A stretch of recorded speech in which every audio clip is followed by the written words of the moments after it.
I see it. Okay, Ocean State Running here with Bob Palazzo, president of the Rhode Island Track and Field Coaches Association. Bob's got some great news to talk about here. We've already expressed it on the website, but a new track meet in the summer, the Rhode Island Spring Invitational Championship, I should say.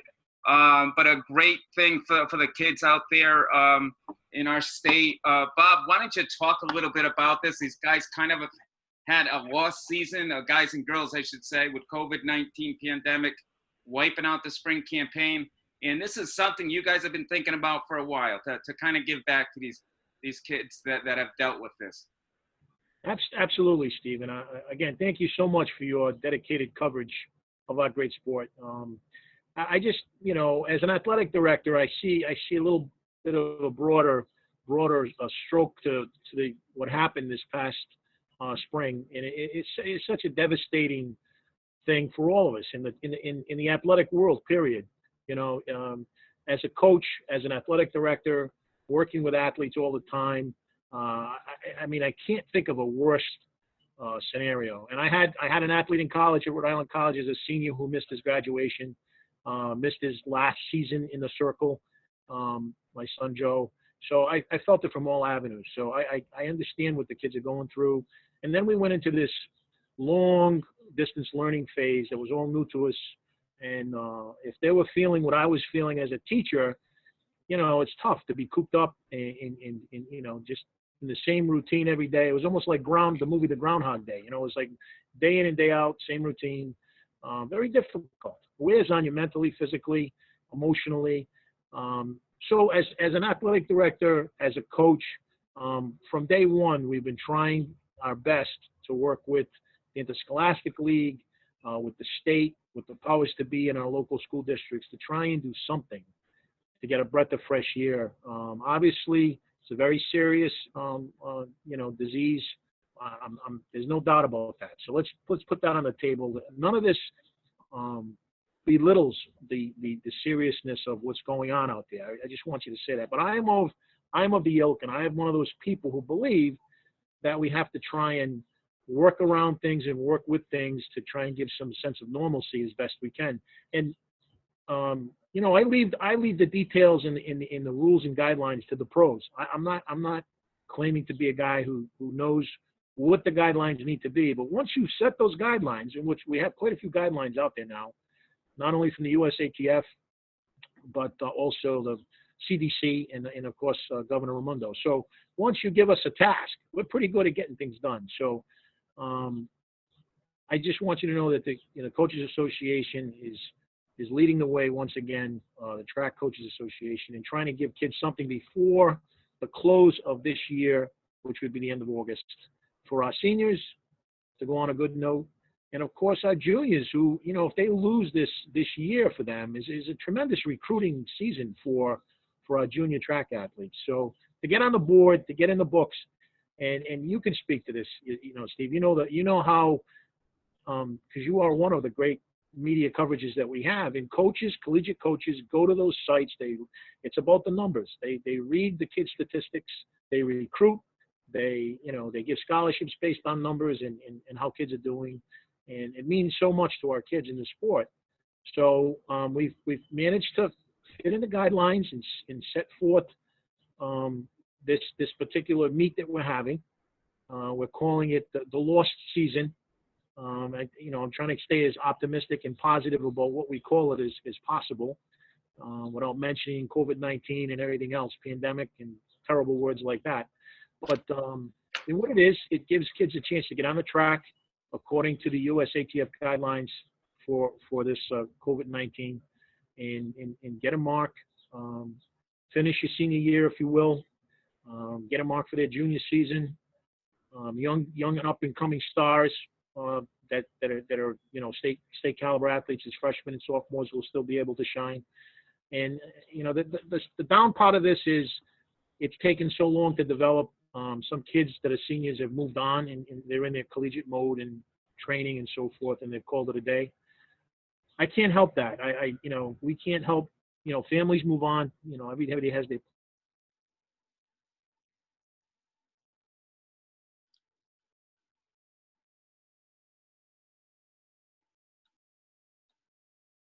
Okay, it looks like we're having a bit of technical difficulties right now. Great. Bob, are you still with us? We did have a little bit of technical difficulties where you froze for a little bit. But what I want to do is I just want to let people know that this meet is going to be on 2 days, August 4th at Alvarez High School, George Alvarez High School. And that's going to be the field event. So you're going to have full field events. You're going to have the hammer, the shot, the discus, and the javelin. And then on August 6th, at Conley Stadium is going to be the track events. Again, a full slate of track events. I do think this is a great idea that you guys are putting on, because a lot of these athletes, particularly the top athletes, they're still training out there, and we're seeing what they're doing. I mean, just recently we had Tarek O'Hagan break a nearly 50-year-old shot put record the other day down in Connecticut. Exactly. We've had Logan Coles. I think he's thrown a PR in the hammer close to 230 feet. And then there's also Darius Kipiego, St. Raphael Academy, 151-800. Connor Murphy, same thing, 151-800. And Sophia Gorion running 203 in the 800 meters. So those are just a few of the people that are Diane, my hammer throw is only 3 feet off the state record. You know, she posted a 187, which was. That's right. That wouldn't have happened unless the Connecticut meet took place. So, you know, again, it's track is a special world. There's no doubt about that. So, as I was saying, I apologize for the technical difficulties. You know, the Coaches Association is committed to, at the end of the day, when the meet's over, we will select those top. Well, they'll select themselves. The top 3 athletes in each event, as we've traditionally done, have been named coaches to the old Coaches All-State team. I mean, we can't speak for the Providence Journal or any other media outlets, but we've always done that. And that's something special to the conclusion of some of these senior seasons that are so special. And that was a heartbreaking thing to see not possibly happen. So kudos to the executive board of the Coaches Association, the Track Coaches Association, for allowing this to happen. We're not impeding anybody. We're not imposing any fees of any kind to any school, to any kid. We're putting this on, you know, as an association, and absorbing all the costs that are involved in it. So I just hope we can provide a real safe example as to what cross country may look like moving into the fall season, you know, and we pray for a fall season. Yeah, we certainly do. Bob, so tell us about this meet. So far you got a few entries out there, but how would someone go about entering for this meet if they haven't done so already? And I'd like to point out that the meet starts at 4 o'clock both days, right? Which are a Tuesday and a Thursday. 4 o'clock both days. We do have lights at the stadium, so we're planning on 5 to, it could be 6 hours based on the format. And for those of you who haven't read the format, and it's just come out, to fit into the guidelines, the USATF guidelines are much more strict than the CDC and the state guidelines. And we need that for the sanction. We really want it to be a sanctioned USATF event for many reasons. So, for instance, the distance running 8, 15, and 3,000 will be run in heats of one person per heat. It's going to take some time. And it's you know, some will call that a time trial and not a race. Well, so be it. You know, you may see that in cross country. You never know. Staggered starts of individuals, but it's a unique time. It's a unique situation. To be limited to 6 choice jumps, as well as the triple and long. After you've completed your 6 jumps, we'll disinfect the high jump area, the pole vault area, in the pits, and the next person will go. So those are really, you know, strict guidelines. So with you know, we're putting the people in place to make that happen. Of course, you know, wearing of masks and social distancing, things that we've done doing right from, you know, day one, are all part of it. But I think that you'll be impressed with what we've managed to put together. So. Yeah, so Bob, when you were talking about the 6 jumps, we did run into a few more technical difficulties. You were talking about the pole vault and the high jump, right? That you're going to have the pole vault and high jump in this meet, which we previously indicated that you weren't, but that's great that you guys are adding that to it. Yeah. And again, that you know, the sanction, talking to the director of our region, he was enthusiastic if we were able to disinfect in between each athlete, the landing areas. And doing it that way, just being able to select 6 jumps opposed to taking 3 at every height, alternating jumpers, is a way to do it. And I think move it effectively. And again, the numbers aren't outrageous. So, you say, oh my God, it's going to take, 2 nights, 3 nights. I think we'll be able to get it done, moving efficiently and giving kids an opportunity, as we spoke.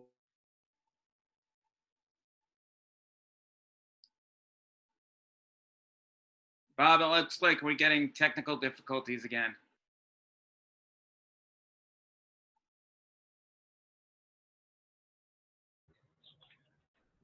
You hear me, Steve? I'm sorry, I lost you. Yeah, it looked like we had a few more technical difficulties. I apologize. It keeps going in and out. No, I get it. With the internet problems, it seems like that's happening a lot lately. Not just with you. But so this meet again, August 4th, August 6th. Again, I think it's a great idea because these guys and girls have been really working hard despite no season, and things just kept getting canceled on them, unfortunately, even though they thought, all right, maybe we'll have a nationals, and then that got canceled, and it just keeps one after another. But Bob, talk about how hard it's been on you. Now, I know it's been hard on the athletes. It's been hard on me as from the media. I mean, I'm used to going to meets, two meets a week, doing Massachusetts and Rhode Island, and I love doing it, and it's been hard on me. But how about you? Well, the thing that sticks out in my mind, the athletic directors across the state are remarkable people, and I know you know a number of them. And what they are they're doers. We're of an ilk of person who gets things done. You give us a task, we get it done, and create schedules, make schedules, stick to schedules, adjust schedules, make things happen. That's what we do. And in this circumstance, I can't tell you how many times we've met, Zoomed, came up with an idea, and it went absolutely nowhere because of the process that's taking place. And listen, I'm not throwing stones at anyone. It's just been very hard to adapt to that chain of command. My principal's not making that decision. In many cases, the superintendent's not making it. We're waiting literally from the top, the governor, to relinquish certain things and make things happen. And then that trickle-down effect is, it just kills you. By the time it gets to you and you're actually able to do something. But listen, that old saying, right? The machine grinds ever so slowly, but it grinds. Here we are. We're able to give you something, give the kids something after many arduous, meetings and rule changes and so on. So it does take time and it does work. And I guess the key to it is making it work safely, with an abundance of caution, of course. So I'll put all the frustration aside and be just very happy to see this thing go off and give kids a shot. And I'll be happy. I'll be able to sleep at night knowing that we did everything we can to facilitate our kids. Our kids are fabulous. I mean, they represent the state so well, and they've done so many great things. Yeah, I agree. You mentioned just a few that are going to go off and continue to do fabulous things for us. So it's just a good feeling, And I just want to thank you for I know you're going to give us great coverage, and it'll be there's not a lot of stuff to watch out there these days. So I think this is going to be great. Yeah, I drove 97 miles the other day just to go to a meet in Connecticut because I was desperate to go see a meet. But how about I noticed a final decision hasn't been made yet, and even if there was, you couldn't probably tell me right now. But it does look positive, right, with the fall season? Or I mean, it does. It does. There's a few meetings that took place this week. I know that there'll be 2 more meetings taking place next week of the principals committee and the superintendent's committee, and then they'll report out to the state committee, which, as I mentioned, Keith Lawton, who you'll be interviewing also about this, is on that state committee. And then we'll have better guidance as to what the governor is going to lay out for, or you might even hear from the commissioner as to, I think there's, I can't say enough about our new superintendent from Florida, Mr. Peters. Dr. Peters, he's been the jock's jock as far as I'm concerned. He's been great, and I mentioned to you, on the phone call we had, that he allowed our kids, and you know, many school districts are doing this, and some are not, but he's allowing practices to take place in, you know, in small groups, protected groups with their coaches, solely to their school, you know, their school teams. That's been going on now for a few weeks, and it's been very, very successful. We've been in the building, you know, we've been disinfecting and all that stuff, and you know, it's a model. And I praise him as a leader who's willing to put it out there and show and guide us the way to how this is going to work in the fall. I'm confident that we will have something, you know, and I'm not going to get into the details of football and soccer, and I don't know. There's so much talk about the different, you know, sports, but I believe we will have something. I really do. I'm certainly keeping my fingers crossed.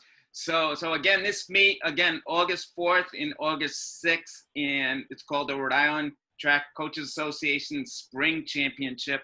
If you haven't entered already, I strongly encourage athletes to enter this meet. Another thing, Bob, I think we have to remind people that if they are going as spectators, to be wearing a mask. Yes, social distancing, wearing a mask. There's plenty of space. We're not going to be charging. So we're not encouraging, you know, mass spectators or so on. But I understand wanting to see this, you know. And the nice thing about it is that many of the athletes will compete, get done, and they'll be able to leave.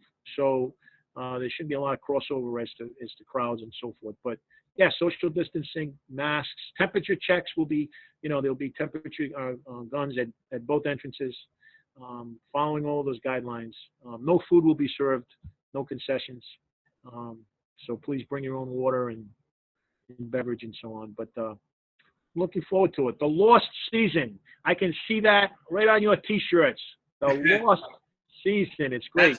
That's correct. You reminded me there will be T-shirts sold at this meet, and obviously there'll be a collector's item because this is a one-of-a-kind type meet. So we encourage you to purchase these T-shirts.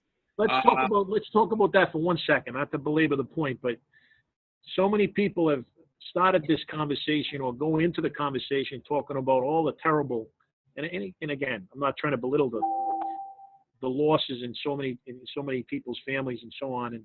But if there's a positive, you just said it. Nobody will ever forget what was endured by these kids and the kids themselves, and they'll be telling these stories to their grandkids.